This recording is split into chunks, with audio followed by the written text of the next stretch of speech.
Yeah, my class people are seeing the message now. Okay. So, hello everyone, I am Anuradha. On the behalf of the Science Club, I welcome you all into the alumni session. Today we have Sinjini Bhattacharjee, an IISER Pune alumni currently pursuing PhD in Computational Chemistry at Max Planck Institute. She has been awarded with various prestigious fellowships like NCCR Marvel, Deadwise, and IAS throughout her research. She was an IAS she was an IAS Research Fellow at Bhava Atomic Research Center in her second year and Deadwise Fellow at LMU Munich during her third year. She did her master thesis at EPFL on machine learning activation energies in enantioselective reactions. We are happy to have her in this session. We welcome you, Sinjini. So we would like to start this session with your journey from IISER Pune to Max Planck Institute. So over to Sinjini. Okay. Thank you so much, Anuradha, and I welcome everyone to this afternoon session. And of course, I would like to offer my thanks, and it's a great pleasure to be present here today. Yeah, starting off my journey, I think she has introduced everything about me. Uh, I don't know what to say about my journey to from IISER to here, but anyway, it was a very extraordinary time, and finally, I had made it to Germany last year after getting an offer from the Max Planck Institute for Code and Forschung. And currently, I am doing my PhD in computational chemistry on applications of computational chemistry in bioinorganic systems and photosynthetic systems and catalysis. So I think I won't waste much time in introducing myself because it has already been done a lot, and I will straight away go to the very long list of FAQs that the organizers have provided me. So, and of course, if you have any further questions, I would be happy to discuss it after the session, and you can post the questions in the chat, I guess. Yeah, should And I just audience start are away with also the free to, yeah, sure. And audience are also free to interrupt in the session. They can also ask their queries by unmuting themselves, or yeah, you can also type your queries in the chat box. Yeah, you can. Yeah. Okay, so I'll start away with the questions list. Is that how I go? Yeah, you can go with questions. Okay. Okay, so the first section of questions that I had was about my fifth year project at, so I carried out my thesis at EPFL for a duration of 10 months. And I'll address them one by one. So I think it will cover most of the doubts that people usually have. So the first question was, when and how early did you apply to EPFL for your thesis, and when would you suggest others to apply? Okay, so in my case, it was a very specific scholarship program that was there, organized by this NCCR Marvel in Switzerland, which was exclusively for materials modeling and computation simulation. So it was a very structured program which I had to apply in October the previous year. And so basically during my fourth year. And after that, there was an interview, and yeah, I think I got the offer selection in January the next semester. So yeah, it takes a bit of a time. But about applying, I would suggest that it should not be later than January if you're applying to somewhere outside India, because there are a lot of procedures which are after you get an offer. So it should not be later than January. That is the maximum time that you should be having. What is the procedure that you need to follow if you want to do your project outside India? So it is not very formal, I would say, but you have to look up into the universities. You have to make a short list of where exactly you want to go and what you exactly want to work on. And then you shortlist supervisors, you look into their research pages, their publications, and directly mail them. That is the first thing that you do. And so there are normally three ways that IISER Pune has like options for this. So one is IISER has a lot of exchange programs that keeps on changing from year to year. So you can have a look at that and apply it to them directly with specific universities. The second one is if your supervisor at IISER Pune has a collaboration or knows someone from another university outside India where he or she can refer you to. That is another way you can have the chance of going. And the third way is just you apply individually directly to the university or to the professor. So yeah, it's like from the easiest to the most difficult procedure. Did you face any language barrier issues there since it is in the French-speaking region of Switzerland?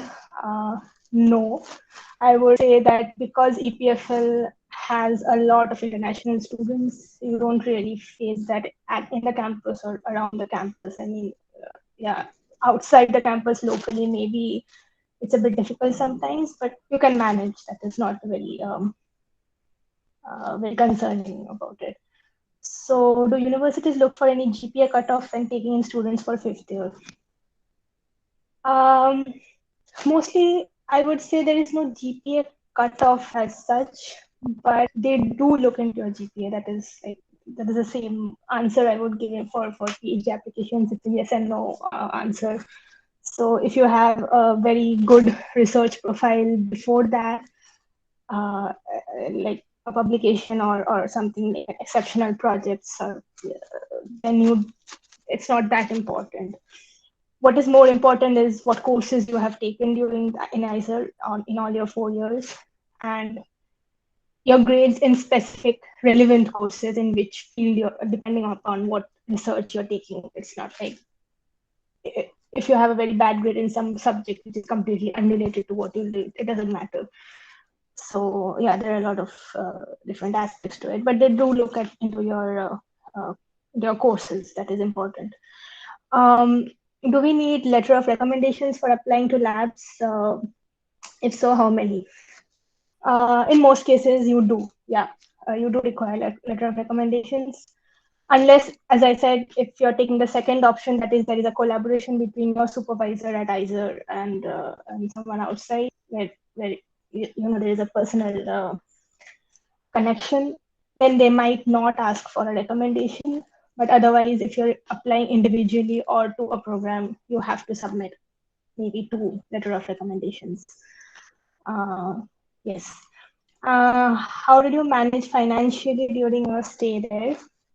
Well, because mine, as I said, mine was a program and it was a funded program completely. So I was funded by the NCCR Marvel partly and partly by my professor there. So because it was a 6-month program and the rest 4 months was funded by my professor. So usually in European universities, if you take up a project here, you discuss the funding beforehand. So everything is discussed before you're accepted or you accept the offer or before the professor takes you. So it's all discussed, and it's mostly funded by the lab unless it's a program. So yeah, it is always funded. Do we need to pay any kind of fees to the institute we are doing our thesis in? No, you don't need to pay any fixed fees.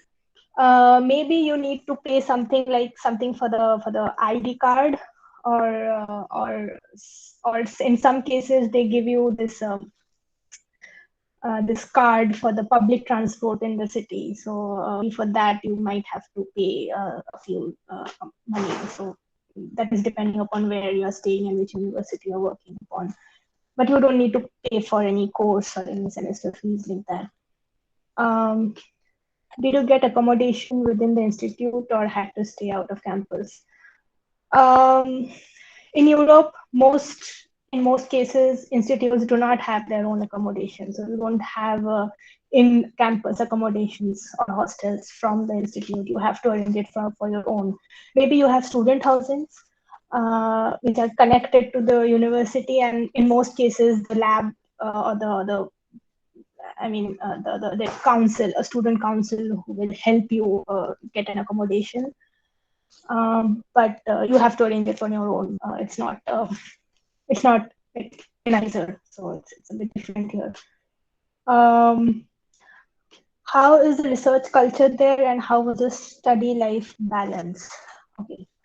About research culture, okay, it's definitely very good because something which is very important in academia is networking, and you need to make contacts, you need to get exposed to different research environments, to different types of areas in your field, even if you're not directly connected to it or working on it.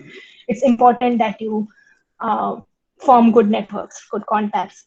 So in that way, it's a very good culture here, I must say, and especially in EPFL it was, because there are a lot of students, there are a lot of groups working on different areas and different expertise. And yeah, so about research culture, yeah, it's a different way of approaching things, because mostly when you do your thesis there outside, you work on a new project, and maybe it can be that you know a lot of it from before, or it can be that you don't know anything and you start and learn everything from scratch. So it's a different experience in both ways, and both of them are helpful in experiencing or learning new things. So another thing is, of course, working in a group collaboration. So in most cases, you don't work individually here. So you need a lot of inputs from different people in your group, and that is something which is important, and which helps you learn more and gain more experience. So yeah, that is there. Study life balance. Yeah, that is something very different from what we experience in IISER, because there we just think about, like, we can just think about academics and think about, okay, just having fun without having to really think about how to make your own meal, or do grocery shopping, or manage a lot of things by your own, but or maybe pay your bills or something like that. But here you have to keep in mind everything, and so there are a lot of extra things apart from your research and your work that you have to look into, and I think it comes with time. You just learn how to balance it. Initially it might feel stressful, but then you just get used to it somehow. Yeah, so I'll come to the chat questions later on. So yeah, and weekends are always good. So I mean, I personally, I never worked on the weekends during my thesis. So and no one in my lab did either. So in exceptional cases, your supervisor might want it, but it's very rare, because mostly people here do not work on weekends, and they do have a good balance. So you are into it, so you also do that. I have heard of requirements like being able to show spending capacity. Is it the same case for BSNS students for fifth year? Okay, this question I'm not really very clear about, that what do we mean by spending capacity, because we did not have to show it that it's not required for thesis. I think if your project is funded, you don't need to show anything like that. Did you attend any courses there while working on your thesis? No, it's not required. You can attend the conferences and seminars, which is obviously, again, very useful and very important when it comes to networking. Maybe you can also present posters there, but courses are not required to attend, because you are not a registered master student there, so you don't need to attend any courses. Where did you give your thesis defense? In EPFL or in IISER? If in IISER, how did your fifth year supervisor attend it? I gave my thesis defense at IISER, EPF, not in EPFL, because I was not a registered student there. If in IISER, how did your supervisor? My supervisor could not attend it, because IISER does not have any rules or a way to. So in our case, at least, it was completely online, and there was no options as such to invite your supervisor to the defense. because it was entirely organized and by the committee at IISER, by the department at IISER. So yeah, but in a lot of cases, for example, it happened in my case also, the supervisor might want to attend it. So in that case, I think if you know it beforehand, for example, I came to know later on that she wanted to attend it. So I could not do anything about it.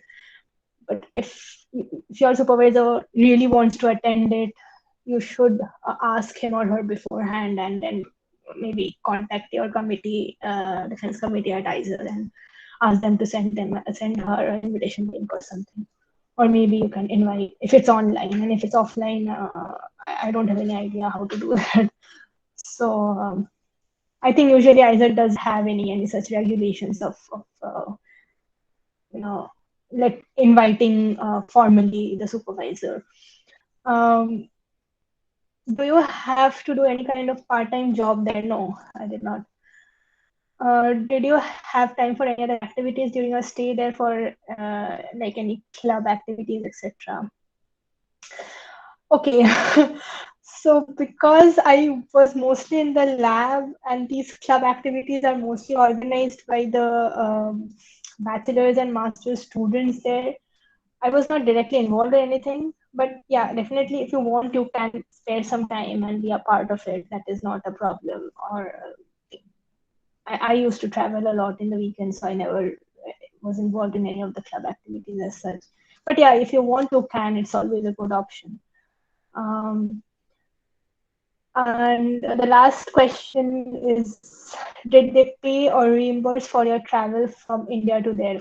It again is highly dependent on which university you're working on and what is your funding source. So if it's a program, many programs, they do reimburse your travel. But anyway, you can apply to, if you're a KBPI or an inspired fellow, you can get the reimbursement from there also, hopefully sometime if you're lucky enough. So yeah, that can be done for the travel from India to there. So yeah, that is all the questions I had for the 5th year thesis. And if you have any other questions about the 5th year thesis before I move on to the PhD part. I guess there are a few, like we can take a break from the PDF and see the chat box now, probably. Yes. Okay. How long does it take to obtain student visa?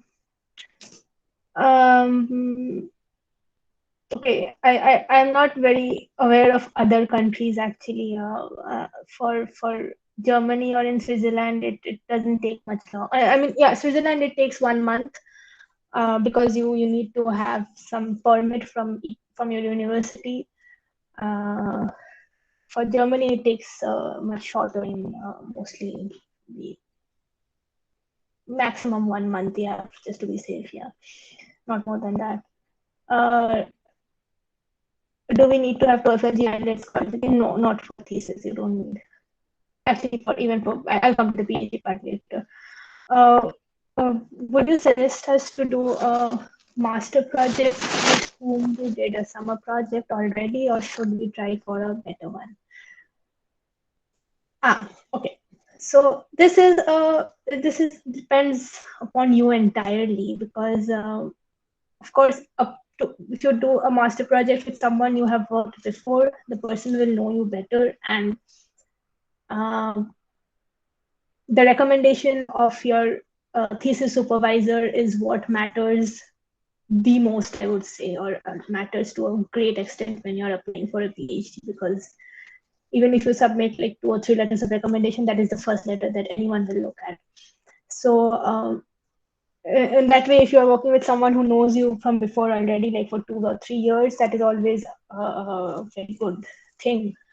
But try for a better one. Yes, again, it's a personal choice. If you want to work on something different, learn something new, or do something, for example, get an opportunity to work outside and get exposed to better research environments, then yeah, you should do that. But again, the relation that you have with your supervisor is really important. So entirely up to you. How do you judge that and compare the two things? Yeah. Uh, does a new application master project reduce the chance of getting publication? That okay. What does the new application to master project reduce a chance of getting publication than the former?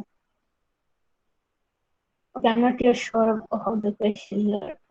So it's a follow-up question of the first one. Oh, Yeah, so it's you the mean if you're working with a new person, then does it reduce your right, chance of right. publication? Yeah, that's what. Yeah. Yes, I mean, yeah, if you are continuing a project and completing it, and then if you're compared to that, if you're starting something very new, of course your chance of publication gets reduced for the time, but it's about how you continue the project later on. So um, it might mostly if you're working outside, usually your supervisors tend to push you towards a publication. That is very common when you're doing a thesis, be it in IISER or be it outside. Yeah, if you're starting beforehand for a semester project or a summer project, it's advantageous, of course, but otherwise, yeah, it's up to you actually how you want to go about it. Also, would you suggest us to do MS by research in European country? That is for 1 year, and can we say that that is our master thesis to either? Because MS by research are generally funded. So I was thinking that if I could apply for MS by research in some like King's U College or something. But I think you cannot be registered as a master's student in two universities at the same time. Yeah. That's illegal, I know. It's not about illegal, or it's not possible, I guess. I mean, when you're registered already as a BSMS student in IISER Pune, I think you cannot be simultaneously registered as an MS research student outside. You have to do it still.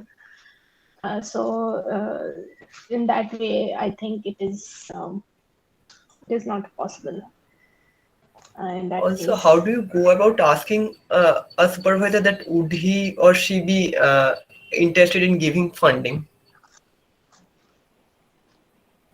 Oh, you can just ask it directly, because everyone, honestly, no supervisor, from however developed country he or she is, expects you to have your own funding. No one. So it is a very open thing, and you can ask it directly that how do I support my funding in outside India, especially if you're in countries like Switzerland or Germany or in the UK. You have to. I mean, it's just not possible. Even if not completely, even if it's partially funded, still you need funding, and the supervisor will always push you towards that. I mean, even he or she won't encourage you to take up a project without funding. That is for sure. So you can ask directly, that is without any hesitation, that how do I support my stay there? Yeah. So should I mention that funding part in the cover letter only or after some conversation? After some conversation, yeah. Not the first mail, but Yeah. usually if you get a reply and if it's in the positive direction, then yes. Then yeah. Okay. So usually the second step is if the supervisor is interested, the person will ask you for a Skype interview, and then that is the time you can discuss about it. In European countries, I see that they give master into internship or a project position. Is that for? They also say that is for international master student. So is the master thesis student included in that program, or is it a separate program altogether? What is the program you mentioned? Master same to internship, I think. I think there are several advertisement out there. Like the supervisors give out advertisement that the master same to student and a PhD position are open, so you can write to them with a proposal like that. Yeah. Okay, I'm just not very sure about this thing, because I don't know anyone or if this if it's applicable for IISER students. I'm not sure. No, so hi, I'm currently a fifth year student. So Yeah, it's like so mostly it's like so there is this Commonwealth scholarship or Charpak or dad wise. Jisme there yeah, is this master's option, but that is only for the student who have earned a master's degree. Like as you said, you can't register for two master's degrees simultaneously. So yeah. no, it's not allowed.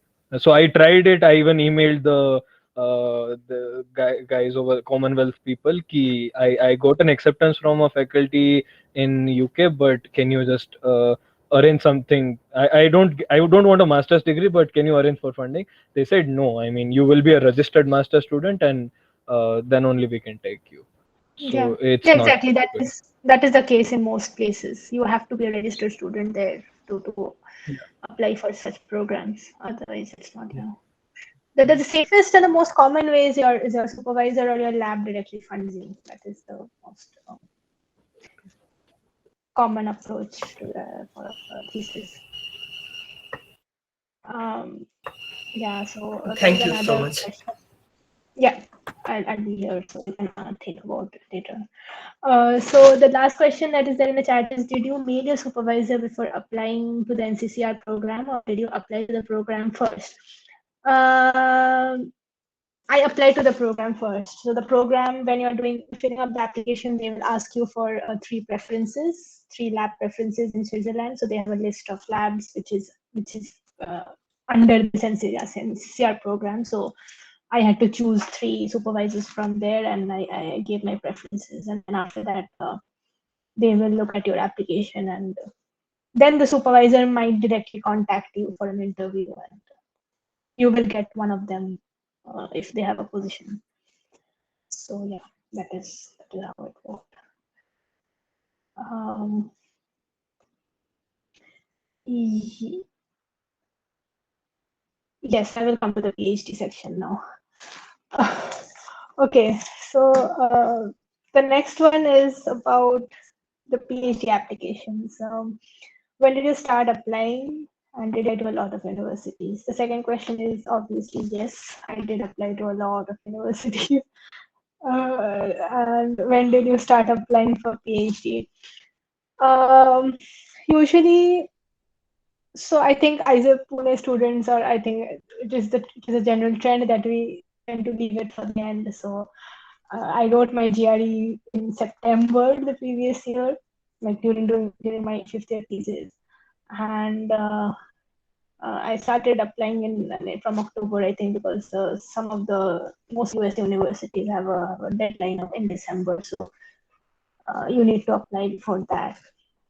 For European universities, you can literally apply any time of the year, unless it's a very fixed program university from the university, uh, which is very rare here. So you directly mail the supervisor first, so that you can do literally any time. Sorry to interrupt, but you meant December of the first semester of your fifth year, right? Uh, December, as in after the yeah, so ninth semester. if you want to start your PhD in fall this year, I mean last year December. So Okay, usually you okay. start PhD in September or October of a year. So I mean the previous December is usually the deadlines that you have for especially for the US universities. For European universities, you can literally start mailing at that time, and you can keep mailing up till I think March or April. You can just mail the supervisor directly. Uh, that is the procedure here, I would say. It's not very formal. You don't have to fill up a template application form, submit 3 letters of recommendation, write a serious SOP or do something like that. But yes, a mail works for the first step at least. So that you can do anytime. Yeah, and about the application procedure, I think people who have already experienced it knows it, that yeah, at least for the states, you know, you will get an acceptance or rejection. In Europe, it's a bit open. You don't know what will happen. The professor might reply you, might not reply you. So it's just a matter of time, and you have to wait and just see what happens. So it's a research by itself. I think I need a lot of patience to finally get something. So yeah, why did you choose Europe over US or Australia? Okay, I don't know. I so the one line answer would be I wanted a shorter PhD, and I didn't want to waste much time in the first 2 years doing PhDs and doing extra courses, which require a lot of time investment, and you don't really have much time to give to your actual research project and until you're in the end of your second year. So that is one of the main reasons I chose Europe, because you don't have to do coursework here. And also TAships are not there, but yeah, it's a personal choice. I mean, if you want a teaching experience, then yeah, you can go for it. To you. And also if you think you haven't done enough courses in IISER, then I think US would be a better option than Europe, because you don't get to do coursework here in most cases. How much stipend? Yeah, I will not specify the exact amount here because JD it's not fixed. But is it enough? Yes, it is enough. How much stipend? So in Germany, usually it is somewhere in between 1,600 to 2,000 euros per PhD student after deduction of all taxes and your health insurance.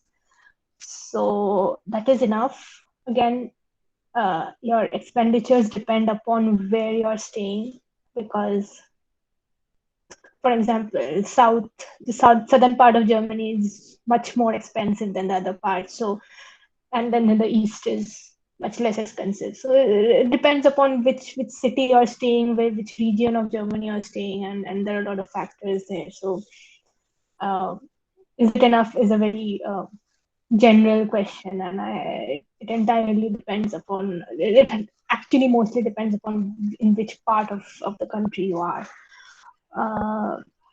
Yeah, so but the general range is about 600 to 2,000 after deduction of everything, all taxes and everything else. Do you need to learn German to be accepted? Is there any requirement like that, or is it advisor dependent? It is not advisor dependent. It is no requirement to learn German actually for PhD acceptance here. It's voluntary to learn German, because when you will be staying at a place for say 4 years, it is important that you know the local language to get more into and find yourself in that place to become more free. But it is not really mandatory that no one will sort of judge you because you don't know German, because in most places, most universities, you have a lot of international students who maybe don't know German, so it's not mandatory. The group you're working in seems huge. How often do you get to interact with your advisor? Yeah, this is a very good question. So when you're choosing a supervisor who is, say, the director of the institute, or has a group which has subgroups working on different areas, there is a compromise that you have to make, that you may not meet your supervisor every week. That is impossible from both sides. So you can't do anything every time. So in most cases, what you have is you have a hierarchy. You always have a co-supervisor in between, who is sort of a connection between you and and your main supervisor. And so in my case, for example, I have a co-supervisor, and most max plans have these group leaders who are like in charge of different research areas in a big group. They are sort of the connection between you and the director. So that is the person, he or she is the person whom you interact with on a regular basis. whom you keep updated and who always knows what you're doing. So in a way, you don't get lost in between. Like, okay, I don't know what I'm doing. So because you're always in connection with that person every week, but also, yeah, your supervisor is informed of what you're doing through that person. So it's how it works in a lot of big groups. So either it is a group leader or a junior scientist or a postdoc who usually is there to make that link. So that is not really a very big problem, I think, here. So, and also it depends upon your project. So if you're really working on something which is directly with your supervisor, then maybe you will have more frequent meetings. But yeah, it is that is something you decide later on. I mean, it's not really before application that's a headache. It's after you go to that phase that's a concern. That's later. Do you have to pay any fees as a grad student here, or it is covered under funding? So yes, you have to pay a semester fees because so all PhD students in Germany are registered to a university because you are getting a degree from the university ultimately. So even if I am working at Max Planck, I have to be registered at a university who will ultimately issue my doctoral degree, because Max Planck institutes or any independent research institute cannot issue a doctoral degree. And if you're working in university directly, like for example, the TUs or the public universities, then you are directly registered to the university anyway. You have to pay a semester fees. Most of it covers your travel because, as I said, you get a semester card which will cover your travel for the entire region or the city, depending upon where you are. Yeah, and that you have to pay for from your stipend. So it's usually, I think, for 6 months around 300 euros. Yeah, in my case it's 300, but it's lesser if you're staying in a smaller city. Depends upon your travel options and everything. Yeah. But yeah, usually you have to pay a semester fees. That is there. How's the research culture there compared to India or EPFL? Okay, the research culture, again, as I mentioned previously, it's in all European places, it's all very same. The only difference I would say here is because I'm in a research institute and Max Planck do not have as such masters and bachelor students. It's only PhDs and postdocs and scientists. So it's much more professional. The environment is much more professional than a university or a campus. So maybe you don't get to see students here, or don't have courses, classwork, and the student life is something that is missing here. So that is, sometimes you might feel bad about it, but yeah, it's how it is in most research institutes. The research, otherwise the work culture is very similar. Germany usually are very punctual in terms of timing. I would say they're very, especially in experimental labs, I would say there are fixed hours because I know a lot of people in all services here who work in the weekends also because they have to. It also depends upon which area you're working on. For example, because I am a computational chemist, I can work from home anytime, so I don't need to come here. So it's a bit different, but yeah, usually people follow fixed working hours, and that is very common in Germany. That is, people don't work in the evening or at night.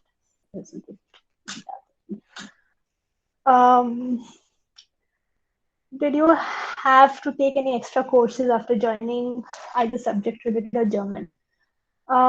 Okay, this again depends upon which university you're registered in. So as I said, some universities may have a requirement of courses, or some have requirement, okay, you have to have 2 publications at least to have a PhD degree.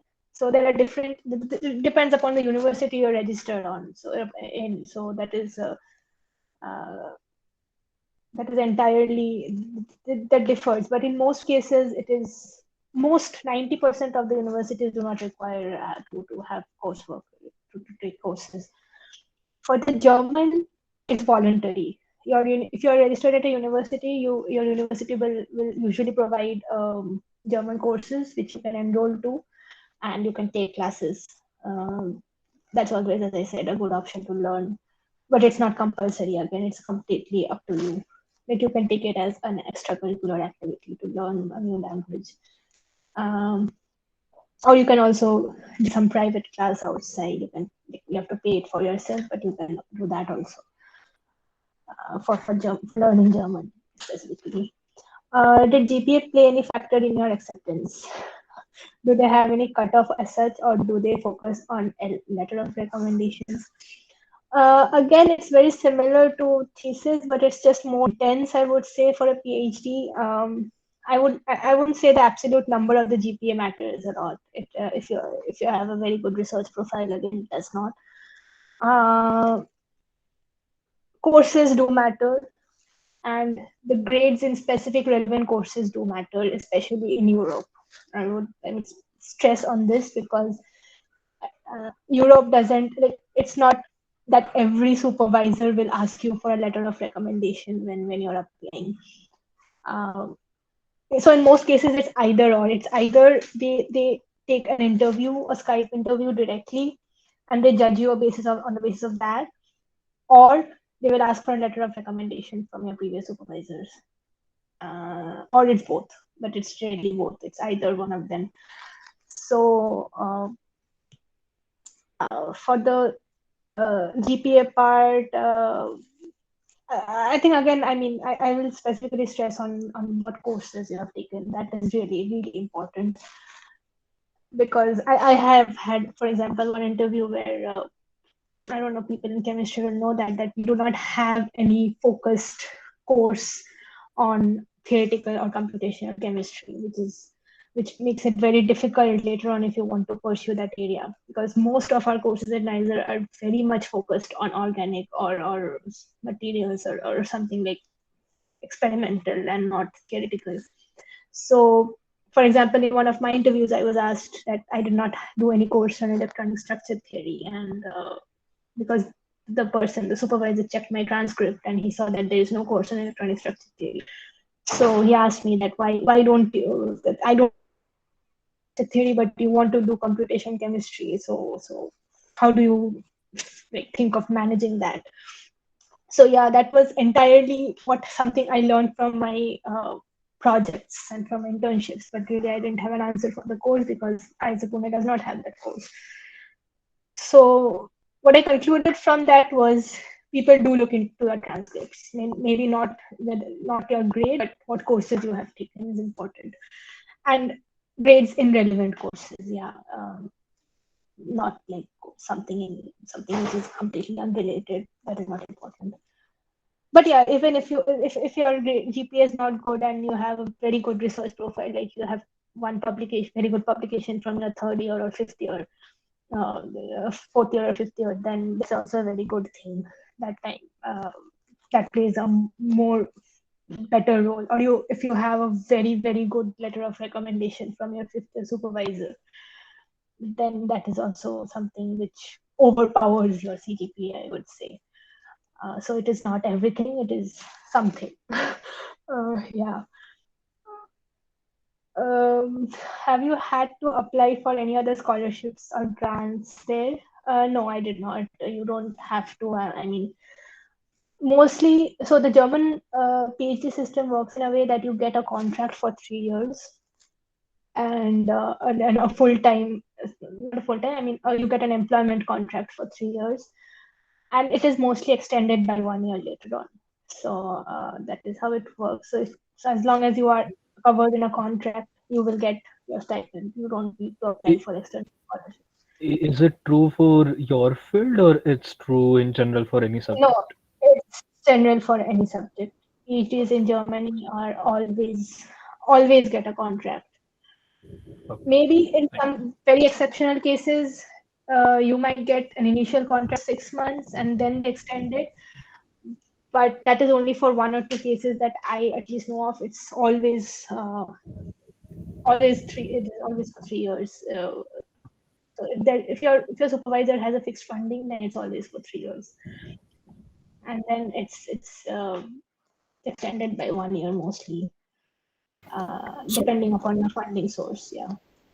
Is it 3 years because they would usually expect you to be done with your PhD in 3 years, or is No, they that don't just expect actually. It's just I think more of a norm here.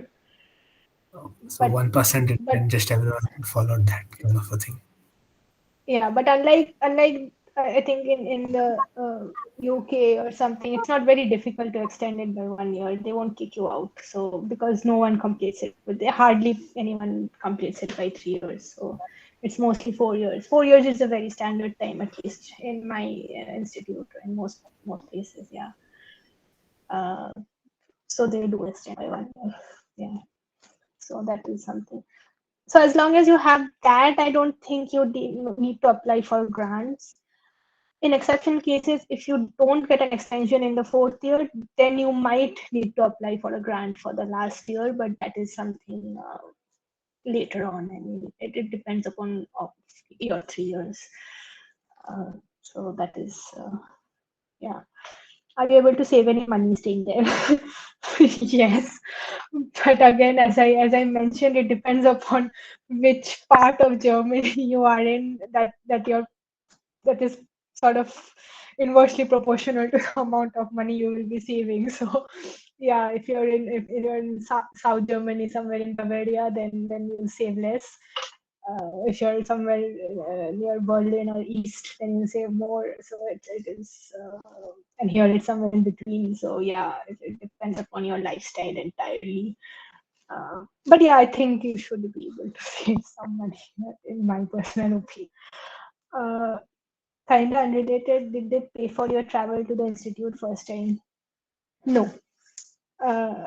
Most cases, no, unless you have a very specific scholarship program like DARD or I don't know what else is there. Yeah, I know about DARD. They do reimburse one side, but otherwise, if you're under a contract, they don't reimburse. It's up to you. So yes, that's all I have from the paper. Now, if you have any other questions, you can ask me. Yeah, I think there's a couple in the chat section. Why did I choose MPI KoFo over EPFL? Okay, it was mainly the project actually, because I worked in 5th year on machine learning, and that was something I did not want to pursue immediately for my PhD, because I'm more of a traditional chemist, and I found it after a while that okay, machine learning is all good and advanced, but there are a lot of things left to be done in chemistry when it comes to machine learning, and after a while you just automatize things, and there's something I'm more into the chemistry than running algorithms, and I'm not very expert in coding also, so I wanted to go for something more applied. So yeah, that was mainly the project, and this group was my first preference in Germany. So when I got an offer from here, this was like, okay, I will go there. That is one of the main reasons I chose KoFo. Did you submit only the transcripts up to 9th semester in US PhD applications? 9th semester. Oh no, you don't need to submit your 5th year transcripts. I think up to 8th semester is fine. You can send your extra 5th year stuff later on. That is not compulsory for the applications. When does one usually start mailing profs for the 3rd year? Okay, wait just a minute. 3rd year summer, like that. 3rd year summer, I would say you don't really plan long before, because we usually stay so busy with our semester and coursework, and we don't really think, okay, where will I go next summer? It's not That is a more structured thing. You just fill up a set of forms, and as long as you're over the GPA cutoff, you just apply. And then you start mailing the profs. Yeah, no, wait, sorry. That requires mailing the profs before. Okay, so when do you start? I think that has a deadline in October, if I remember correctly. And you can start mailing from the end of August or September. That's a good time. I think I mailed during that time, yeah. But it's easier to get a professor that because the professor is not funding anyway, he or she does not have to think about your source of money. So you are bringing your own money. You just need a position. You just need a project. So it's not that you have to apply like 2 or 3 months before. So maybe 1 or 1.5 months before the deadline is okay, as I think. And if not for that, in general, I think it's a bit more uncertain. I mean, because you need funding, and very few people will give you funding for a 3-month summer internship if it's not a program or something like that. I'm not very sure of that actually. I mean, you can always try mailing professors individually, but I'm not sure how it will work. Yeah. What are the non-academia career opportunities after a PhD? Theoretical and computational chemistry, especially in data science. I don't know. Really, I think this is the essence of being in academia, that you are uncertain at every point. So, non-academia career opportunities.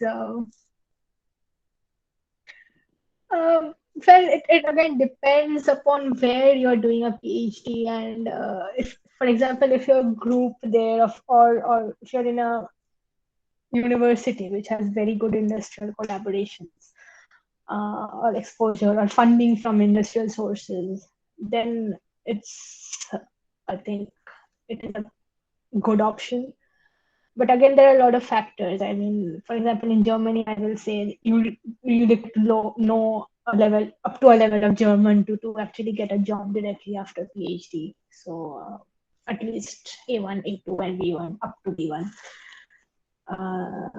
Yeah, and again, also your group matters. So, and what you're doing a PhD on matters. Your publications matter. There are a lot of things that matter. So it's it's just too early for me to say because I'm just in my first year. So I don't have the enough information to comment on career opportunities.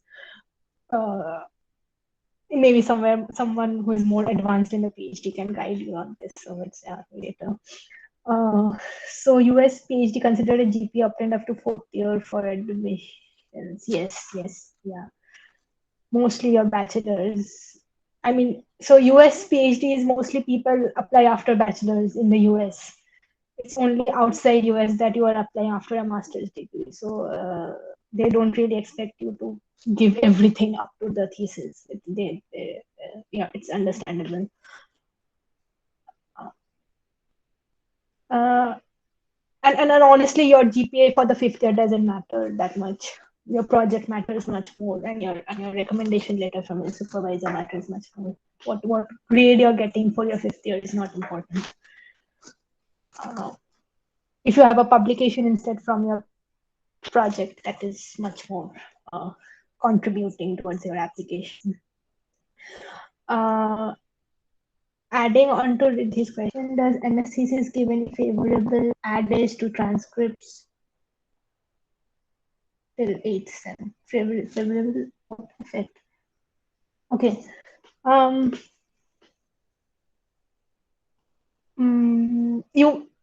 do you mean by favorable addage to transcripts? Can you just clarify the question for me? Swastik. Like, does it improve? Does it improve the transcript or as a whole, as a package, the degree, or should I take up a DX exit and go for a PhD? Because as it is the MS project doesn't matter to GPA? Okay, well, your MS project matters. It matters a lot. But as far as it contributing to your GPA, that does not matter a lot. So, because your GPA will mainly come from your 4 years of coursework, and compared to that, Oh, what your grade for the 5th year will be contributing is much lesser. But your project will matter a lot. Your experience will matter a lot, and in most cases, your MS thesis does lead to a publication. That is very important. So even if you're okay. not a first author, still if you have a paper from your 5th year project and it is a good journal or a good research topic, then it is important. So doing a MS thesis project is really important.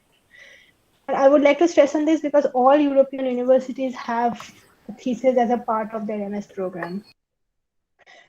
So because yeah, taking a BS exit and applying for a PhD, yeah, that is something you can do in the US. But again, you will not have an upper hand from above students there. So it is not really, unless you have good projects in your 3rd year, it is not really a very advantage, I would say. Yeah, So with how doing we've an been MS. Sorry? yeah, with how we've been sitting in home for the past year, yeah, we don't have anything to show them. Yeah, that is extraordinary circumstances. I mean, it's the same for everyone. I guess like people who are ending, people who are in between, people who are starting something. It's very different for yeah. We can't do anything about it. Also, if I'm not wrong, I think the BS exit still requires you to do 5th year. They're not letting you go without doing that. No, I you don't don't. know about the You BS can. exit actually. No, you don't. Okay, fine. That's good.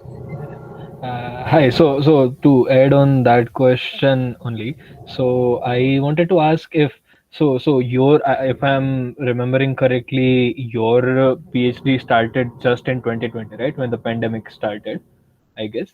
Yeah. So how much of a difference do you see in the PhD vacancies in the existing group? So I'm currently in my 5th year, and how much should I be worried of, the lesser number of vacancies in the PhD application in Europe specifically, or Germany? Like, do you Is see it that kind lesser? of difference? I don't know. Okay, okay. So I So is think it you might be. lesser? Yeah. So I'm asking. Yeah. Do you? Okay. It's lesser. No. Huh. Okay, I know that I am just verifying because I don't know if it's less or more now. Okay. Yeah, but um, how much of a difference? Yeah, it might affect the intake this year in Europe. I think. Yeah, that is Yeah, a because possibility. what I've heard is key the postdocs are stuck because there is no new faculty position. So PhDs are not getting the postdoc position, so they are stuck.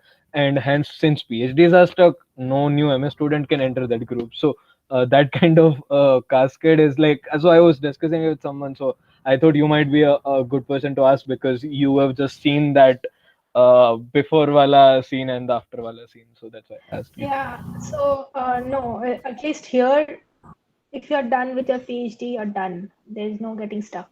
No, So no. No. I'm asking for like me. I will yeah. start applying now, right? So I'm in the 5th year. Yeah, so there are vacancies. It's not that you don't have the places which have fixed. So, for example, okay, I'll just come into a bit more details on this. So, in Germany, when you're applying, there are different, as I said, different groups of institutes and universities. So, one are the independent research institutes like the Max Plancks and the Helmholtz and etc. The second layer is the TUs, the technical universities. There are, I think, 9 technical universities all over. And the third are the public universities in each city or in each whatever state. Yeah. So in the Max Planck Institutes, there is something, the most common way of getting into are the IMPRS, the International Max Planck Research Schools for doctoral students. So you directly, so these IMPRS are focused on specific research areas depending upon the subject. And there are a lot of IMPRSs depending upon in various, on all the subjects. Most of them are in biology, but because most Max Plancks are also focused on biology. But then, yeah, there are in chemistry and physics also. And apply to them directly, and then they might call you for an interview. They might ask for a letter of recommendations. They might ask for preferences of groups. And usually these are like sort of networks, small networks of 1 or 2 Max Planck institutes with 1 or 2 universities. So maybe like 10 research groups come together for a specific subject area, and they take in PhD students through this IMPRS. So it's a more of a structured PhD program, which is like sort of analogous to what you have in the US. So yeah, that is the most common thing in the Max Plancks. So they usually have fixed positions every year. Oh, okay. And they have fixed terms, so it's 3 years. If you're done with 3 years, that's it. You're out of IMPRS. The extension is up to your it depends upon your supervisor, upon your lab. So IMPRS has nothing to do with it. So it's like, I mean, yeah. So I think, have fixed positions every year, and they will take in students because it's more structured. The next thing is to the universities and the TUs, where you apply to the professor directly and a supervisor takes you directly. That might be a bit more uncertain. I mean, that depends upon how much funding your supervisor has for the next 3 or 4 years. Yeah, so that is differing from place to place. That I'm not sure. Like that keeps on changing every time. So, but how much the pandemic has affected it, I don't know. That's yeah. So I ask you one thing. So, of course, you might have applied to other places in Europe as well. So Yeah. there is this thing that you approach a prof, right? You said you mailed the professors first, so that was your first step. Yes. There are these programs as well in Europe, right, where you can apply as a program and not the prof. So, like, have you applied to any of that kind of programs in Europe? No, I did not actually. So, Because I did not find anything in my field. So the most of these programs are focused on specific areas. So you need to find something which is matching your area. I did not find any solid program in computational chemistry, so I did not apply. But yeah, you can always look for such programs. But anyway, yeah, the program will ask for preferences or groups most cases. sure. Yeah, so yeah, it's better to have someone or some people in mind, some universities in mind before applying. So, yeah. Okay. Thanks a lot. Yeah. Sorry. Okay. More I was questions. so I wanted to ask if the so what's your like, how is your funding source? Is it through the university or is it your prof's grants? Prof's grant. No, it's my prof's grants. Yeah. Okay. So So is it yeah. mostly like this? This is the same. I mean, or Yes. yeah. So I think these programs give the scholarship, right? I mean, if you're applying for the program, they give the scholarship. Yeah. If you're applying for a program, the program gives you a scholarship, or there are a lot of cases where the program gives your professor gets the money from the program, and then you get that. So there are a lot of the labs which have fundings from those programs, and like a group of labs which get funding from a single program, maybe who are focused on a single area of research, and then you get that, and they have positions for doctoral students. Okay. Thanks a lot. Yeah. Thanks. Yeah. Okay, so I'll continue with the questions. Do I need a specialization in physical chemistry during my master's if I want to do a PhD in computation chemistry? It is always better to have, you know, courses on related areas, but yeah, it's not. It is. It's not, I would say, completely mandatory. I mean, even if you're an experimentalist and then you want to switch to theory, that is also fine. I know people who have done that. So you can that also, but you have to really show that you're really excited and interested to work on that field. Then, yeah, then that, or if you have like some very good ideas or something, which is very rare, but yeah, you can do that. But yeah, it's always good to have courses related to the field. At least for computation chemistry, it's better to have courses there. I think in quantum chemistry, at least, if not, and spectroscopy, if not others in physical chemistry. Spectroscopy is really important, yeah, specifically, and quantum, both of them really important. For pursuing PhD in chemistry, do the individual section scores matter more than the overall total of GRE? Okay, that's a condition. The thing of GRE is now what I am aware of it is most, or in the future, I think a lot of US universities will just not consider the GRE scores anymore because, in my personal opinion, they're really irrelevant. Yeah, but because everyone just writes it, we just write it just to have a certificate. How much does the score weigh? Okay. In my personal opinion, in the top 10 tier schools, it does matter. At least the general GRE scores does matter because they need something to filter out the number of applications that they get. And I myself have experienced that honestly, because if you really are targeting the very top schools in the US, then you need to have everything exceptional. You need to have a good GPA, you need to have good GRE scores, you need to have very good letters of recommendation. And if you have a publication, then it's also better. So because they just look for things to filter out, considering the number of applications that they receive each year. So in that case, in that tier, I would say GRE scores matter. Otherwise, it does not that much. Your research profiles and letters of recommendation are very, very important in the US. So Again, is this comment subject specific or the branch specific or true in general? In general, I think. in general, yeah. I think. So like I think in biology, though, don't even like no university considers GRE, right? So yeah. Biology you don't require. You don't even require a subject GRE anywhere, and Very fortunate. Very fortunate. Yeah. I don't. Even in chemistry, in most cases, you don't. Because I had written the subject GRE just to test. Okay, let's see, but it's not required anywhere. I think in a few years, even general GRE will be waived because it is not really a very defining factor in the applications.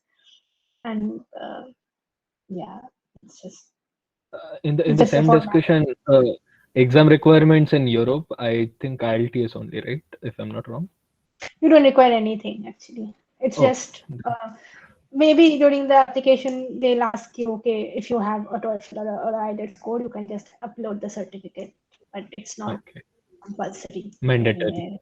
Except the UK. Yeah.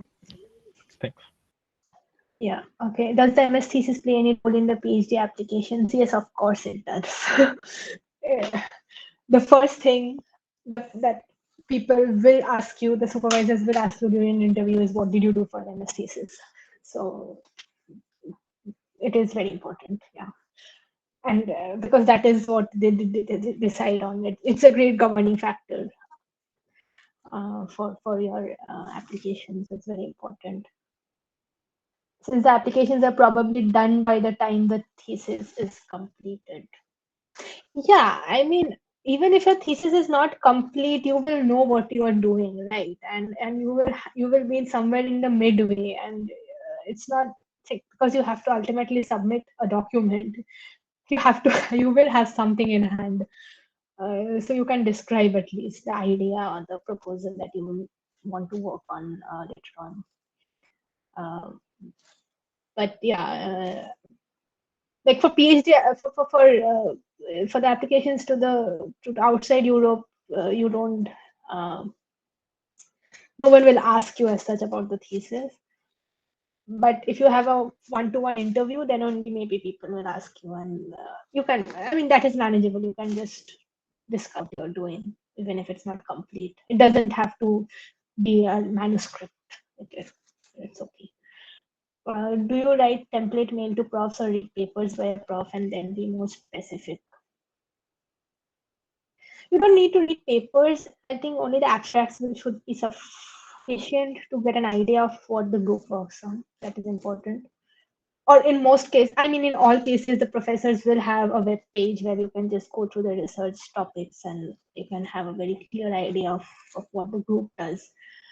And another thing to look at is the profiles, the maybe in chemistry and bio can look at the Google Scholar profiles or some publication profile where you can check the number of publications where the professor is the corresponding author, and then so basically that will give an idea of the output from the group. That is something you can do before applying to get an idea.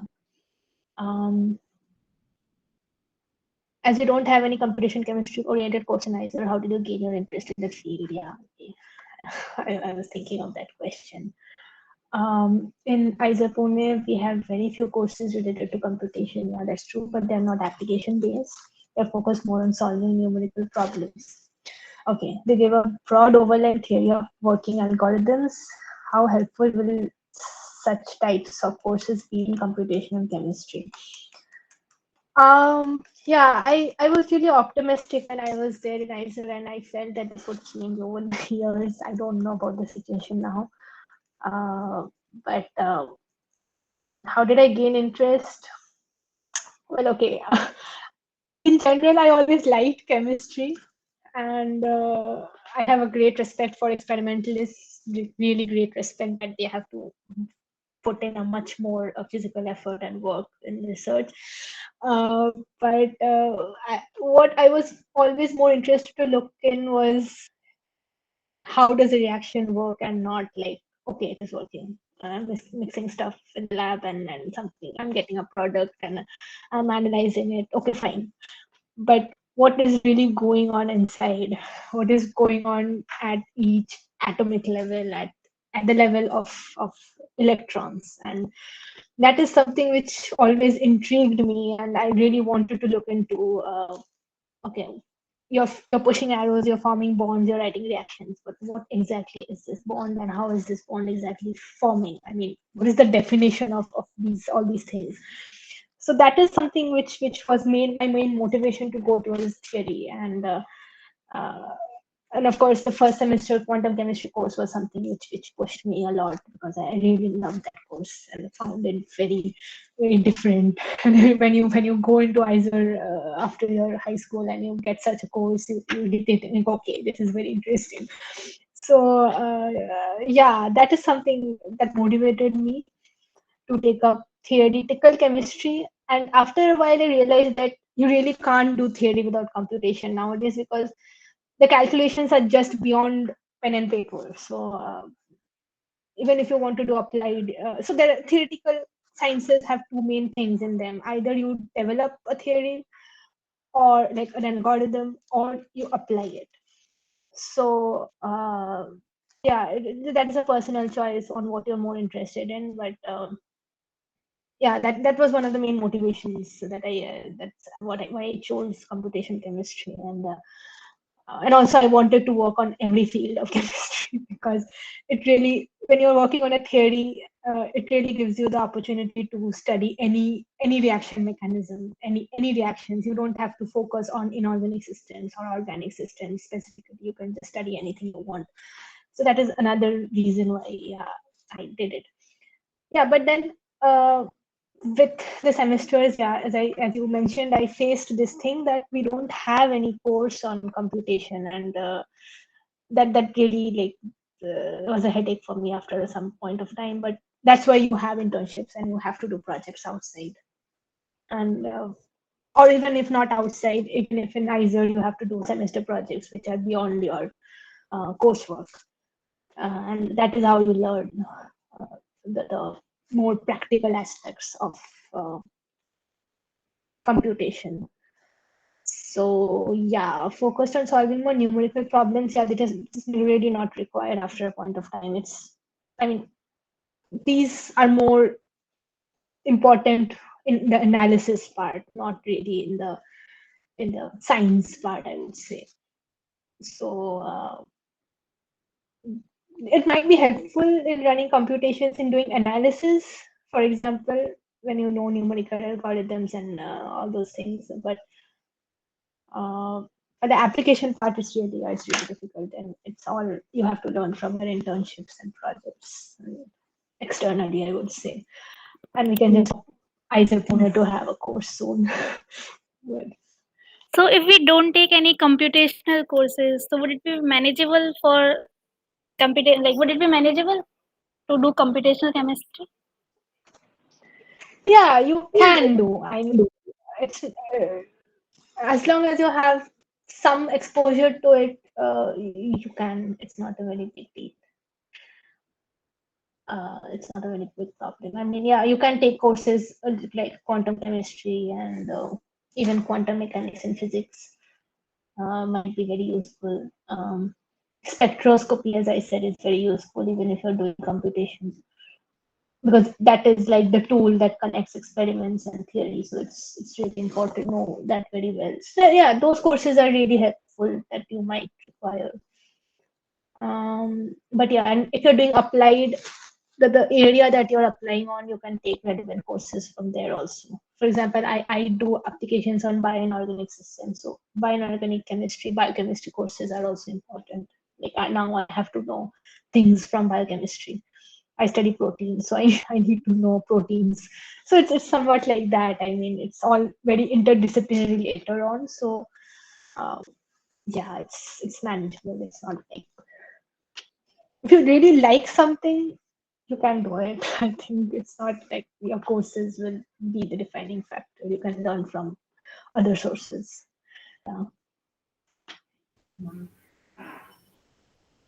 So did you find any course from like the physics or math department useful when you were learning computational chemistry?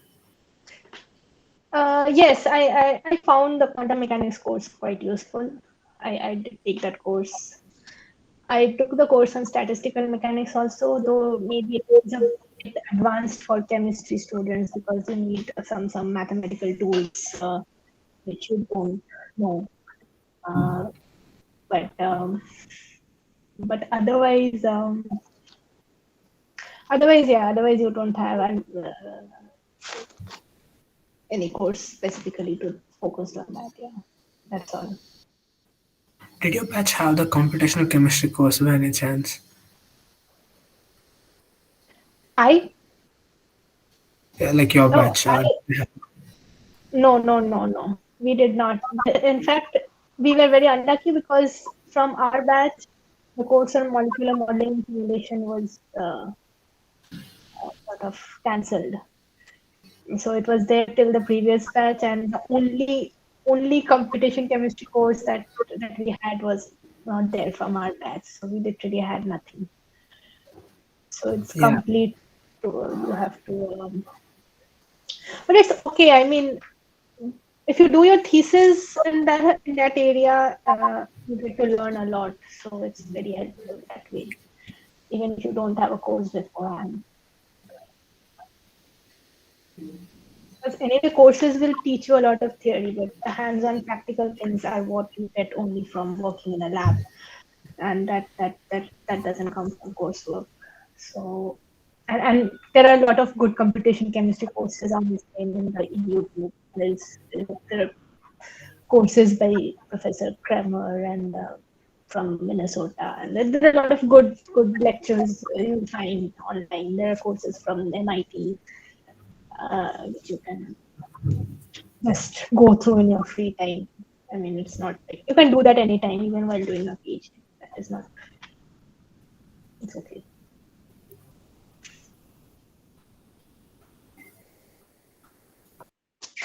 There is a computation physics course in the fourth year. Is a data science course for someone interested in I don't know. Data science, I don't think so. Computational physics, partly maybe. I don't know I don't remember actually the contents of the course now. But I think they have a part on DFT. If I am not wrong, then that is useful. Otherwise, I don't remember the course content. No. They don't have Computational physics. Then It's basically some basic numerical techniques. Like first they teach Monte Carlo and kind of things, and then it's molecular dynamics is one part where chemistry people can be interested, but otherwise it's mostly the food.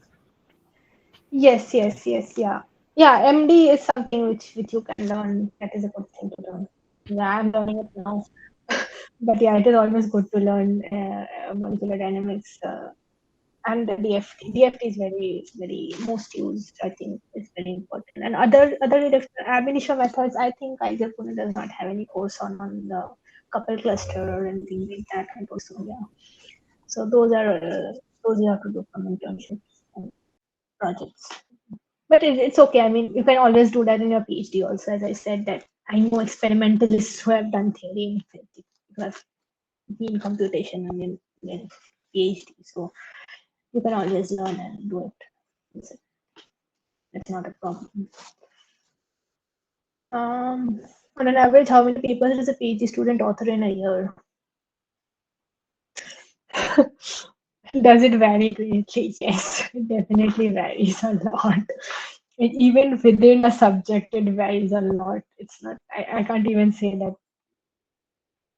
I mean, it depends on your area, on your subject, and also on your research topic. I mean, how hot is it now? If you are working on something, some very biological system or something on solar cells, say, maybe you'll have a faster publication. But if you're doing some development work, some method development, be it in theory or in experiment, it's always slow. It always requires patience and it always requires a lot of time. So yeah, it varies a lot. I mean, for mathematics, maybe 1 or 2 publications in 5 years is enough. So it is. And then there are people I know who maybe publish 1 paper a year or 2 papers a year. So it depends upon a lot of things. You can't just decide that. Yeah. Okay. I think people are done and tired. I think the most frequent I've seen is probably material scientists. Yes. They publish very frequently. Yeah, from it's either from materials or applied biological synthesis. Yeah, it is very common. Yeah. It's usually total synthesis people taking 1 or 2 years to finally figure out something and then publish that. And what is more is it's easier to get good papers. It's not just any publication. It's easier to get good papers in those areas. And I mean, they are very hot topics nowadays. Even machine learning is a very hot topic, honestly. Everyone is very crazy working on that if you're a computational scientist or a theoretical scientist. But yeah, let's see what the future holds. There are a lot of things there. So thanks. I mean, you answered a lot of questions, and this has been a very informative session. But I wanted to ask. So this is very kind of a personal question. Being a fifth year student, I am a bit worried about the the PhD life in general. But so I wanted to ask you how your PhD life has been, and there is this lot of things which goes like it's a big commitment. It should be very well made decision, and you can realize at a later time कि क्या कर रहा हूँ मैं, and it can become very depressing at times. So what's your take on, like, how has your life been with that? Yeah, so okay, I think I'm still a bit more at an early stage to answer this because I just Yeah. started last year.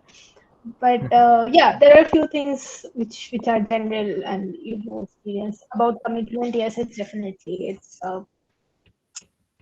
you need patience. I think I tell this to every person who wants to push academia that you need patience and there will be times when you, as you said, you feel that okay, what am I doing? But you see maybe your school friends or classmates getting jobs in IT or something like doing an MBA and getting a job, and then you feel that okay, I still have 3 years or 4 years or 5 years, whatever, depending upon the country. So uh, yeah, I mean, there are mixed views, but again, I think that is what the essence is, and you need to have patience, you need to be focused. The only thing is that we should not get lost in between. That is very important, and and that depends a lot upon your group and your supervisor, uh, how much supportive they are, and what is your relation with other people there. That you should not just get lost in between. So there will be Yeah. So things, there will basically, always be things that won't work out. So that is how it. I mean, I myself am facing. There are a lot of professional things there. There are a lot of things that maybe okay, you do a project, you complete it, and then there are small things that have to be inserted, and someone else just comes in, and you have to have that person also in your project, and so there are a lot of small issues that come up. Uh, Also, in the beginning of a some project, when you're constructing a project, that is something you don't know what will happen, but still you just do it. Yeah, some different group publishes what you're doing. yeah, those things, and in biology that happens a lot. I mean, there are multiple groups working on the same project, and then you'll just realize, okay, someone has published your work, and Right. yeah, there are things that happen. So it's just about Thanks a lot. patience and being focused. Yeah. Yeah. Thanks a lot. Thanks a lot, actually. So sometimes I've seen these ads from like universities where where some prof will be like, okay, I have these positions in my lab, and uh, this is for so and so project. They'll put some long topic, exploring something, so blah blah blah.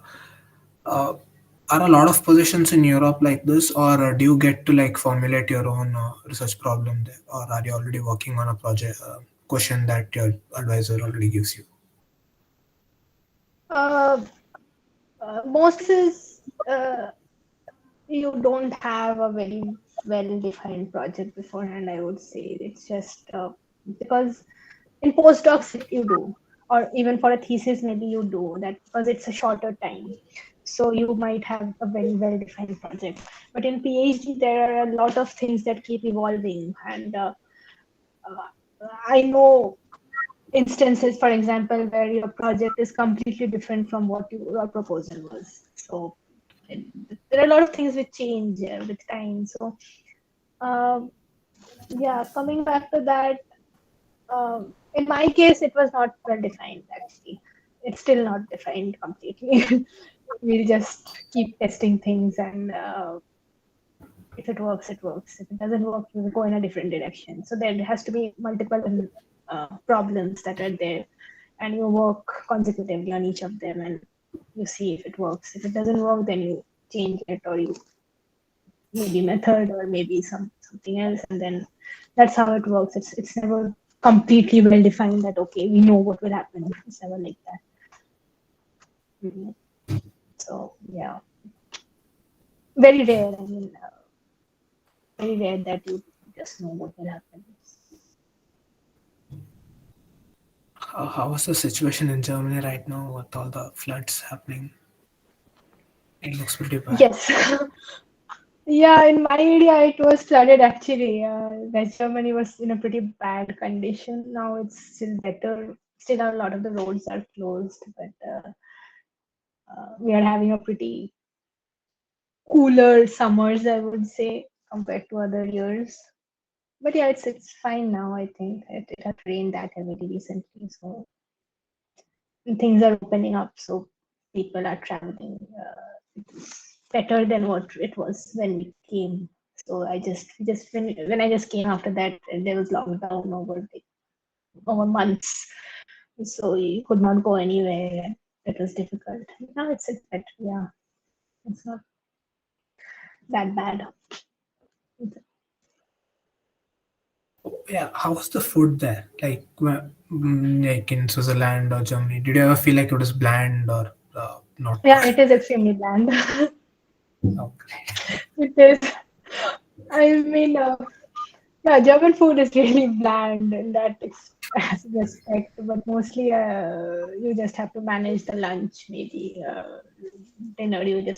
Everyone cooks because you don't have your canteens and messes open in the evening, so they're open only during the university hours, work hours. So yeah, uh, you can bring your own lunch also.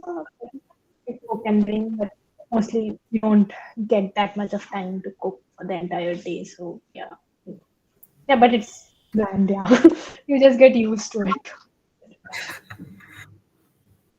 Right. Do you stay there alone or do you like group up with a few people and stay together? Is No, it I stay alone because it's a very small city actually, and most Max Planck institutes are in isolated places. They are away from the cities. Most of them, not all of them. So it's difficult to find student accommodations if you don't have a university nearby. Um, so yeah, I stay in a standalone apartment. But if you have a university nearby, you can always have a shared apartment or a student housing. That is, yeah, things are a bit different than IISER. Mm. Yeah. Any understandable? more questions? I don't- I think we are done with questions. Oh wow. This ended, this is ending quite early. I think most of the time it got extended even more. Okay. I'm guessing there's no more questions, probably. Yeah. Yeah. So Okay. thank you so much for this session. And indeed, it would be helpful for us. Yeah. Okay. Uh, and if you have any questions, you can write to me. I will. I think they have the Anuradha has my email ID anyway, so you can Oh, do or you message. have any idea how long your email ID stays active after you go out of IISER? Mine is still active actually. I think the Google account still stay active. Uh, I still get mails in IISER Pune, and especially I still use the Google Drive, so still have things in my Google Drive. You can use it. Or do the universities there give you the kind of storage that IISER account gives you? Yeah, they will. You will Yes. always be entitled to a storage, a cloud storage or something with that form of data storage. And if you're like for example, because my work is computation, I get extra storage for my data because my entire research is entirely data based. So yeah, you do get it. That's nice. I already abuse my Google Drive, so it's nice to know I'll get it in as well. No, you will get it. Yeah, you will get some storage always. That's not a problem. Wait, I guess I'll stop the recording now. Yeah, thanks a lot. And thanks everyone for attending and actually Yeah, asking thank you questions and too showing. for inviting me. And yeah, it was a great session and great sharing my experiences with you all. Thank you so much. Have a great day. Thank you. Yeah, bye.